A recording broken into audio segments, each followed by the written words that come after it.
This is Ben Meiselas from the MeidasTouch Network. I want to show you one of the very pathetic gaslighting tactics that we see used over and over and over again by right-wing extremists. And here in the context of the search warrant that was executed on Mar-a-Lago on August 8th. So following the search warrant executed on Mar-a-Lago, one of the things that the radical right Trump supporters were saying is release the affidavit, release the affidavit. In the case before the magistrate judge Reinhardt, who signed the search warrant, there was absolutely no documents that were filed whatsoever by Trump to release the affidavit. But based on a motion filed by the interveners, and the interveners were the media in this case, not Trump, the judge Reinhardt, magistrate judge, asked the government to put forward redactions and a series of redactions.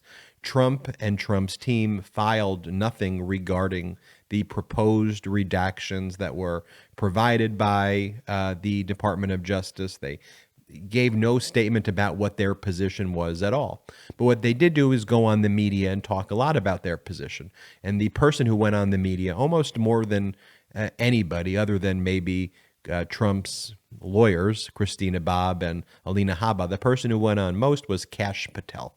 Now, just to give you a brief primer on who Kash Patel is, Kash Patel was appointed to the Chief of Staff of the Secretary of Defense, the acting Secretary of Defense, Christopher Miller, leading up to the 2020 election. And really, Kash Patel was supposed to be this extremist henchman put in to try to support a lot of these efforts in connection with the big lie and the efforts to overturn the results of the 2020 election. Well, following the search warrant executed at Mar-a-Lago, Kash Patel was out in the media saying, look, I'm the one who was aware that Donald Trump waved his magic wand and declassified everything. I was in the room when that happened. I know that Trump declassified everything. But again, that doesn't even matter based on what the crimes are. The classification status doesn't matter. But one of the things that Kash Patel had even said over and over again, I'll show you the video of it, is how these redactions that were going to be on the affidavit that could be released, that the whole affidavit should be released, or there definitely should not be redactions. You know, redactions are just these black boxes that are put over the words in the affidavit to try to keep things confidential. And there's a variety of reasons that you would keep the affidavit to be confidential. It's very rare that an affidavit is even released pre-indictment. I mean, there's Rule 6E, grand jury materials not supposed to be released. And there's a whole variety of other reasons because of sources and methods and witnesses. You don't want to give your strategy and the way that a potential criminal investigation can be undermined by showing the criminal what the steps of your investigation have been to date, like who are the informants, for example.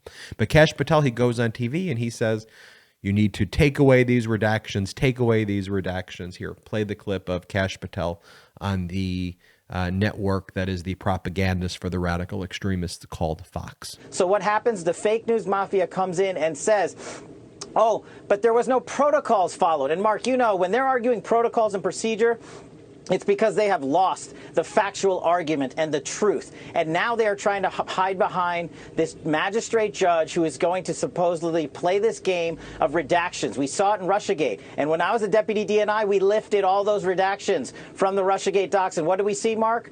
Corruption. Right. So it would seem Kash Patel's position is redactions bad, no redactions good. Pretty clear, right? So when the government submitted its proposed redactions. By the way, Trump had the ability to see the proposed redactions. He could have objected to it or asked to be involved in the process, and they didn't, of course, do anything at all.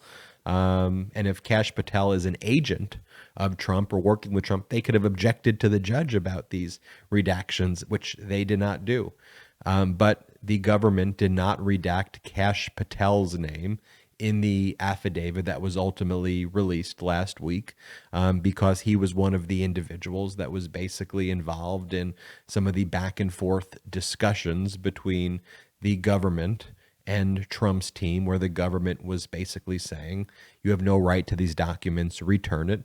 And Trump's team was giving the middle finger and saying, we can do whatever the hell we want. And Kash Patel was listed in that as kind of one of the people from Trump's team saying we could do whatever the hell we want, which is something that Kash Patel has said that he had done on TV when he's made TV appearance over TV appearance. So then, of course, what does Kash Patel do when the affidavit is released?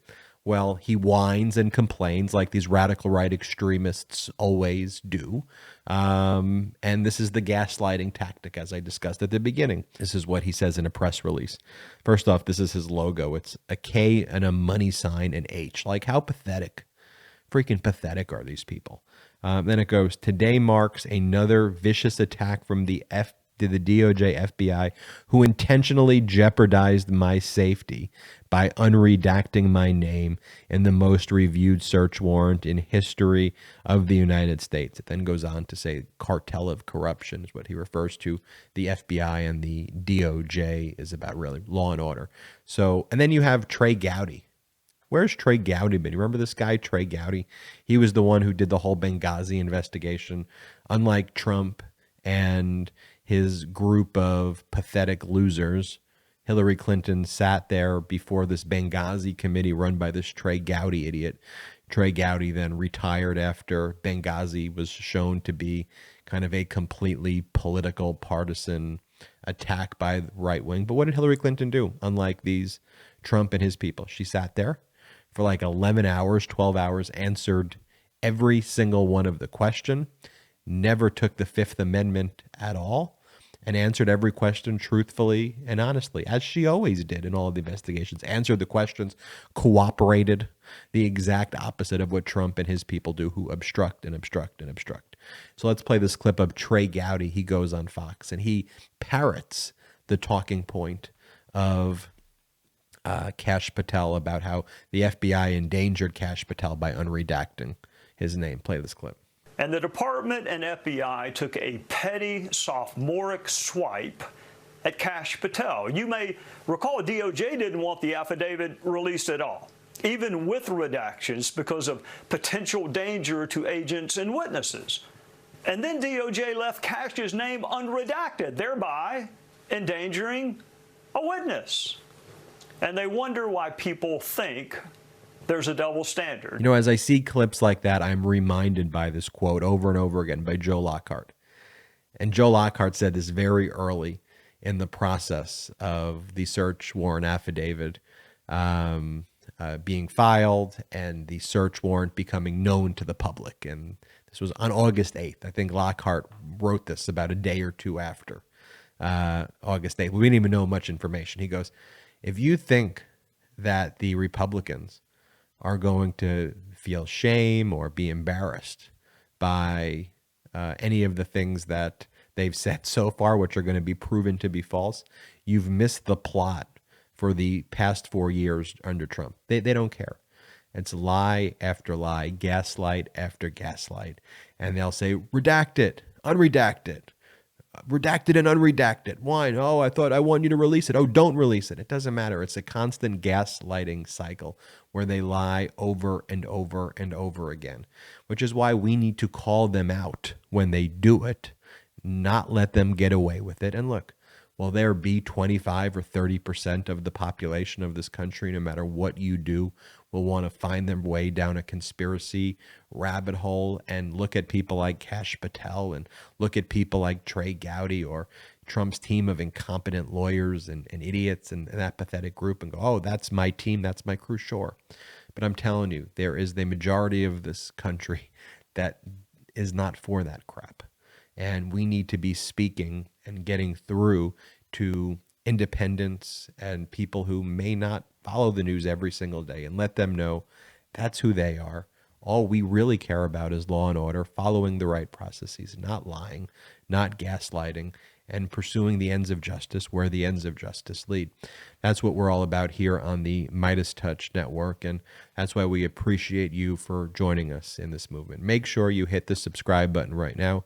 Subscribe to the MeidasTouch network and support the fastest growing independent media movement that you are all a part of. Thank you so much. This has been Mycellus from the MeidasTouch Network. MeidasTouch is unapologetically pro-democracy. And look, we know you are too. So please make sure you check out our best-selling shirt and our best-selling gear, the unapologetically pro-democracy gear.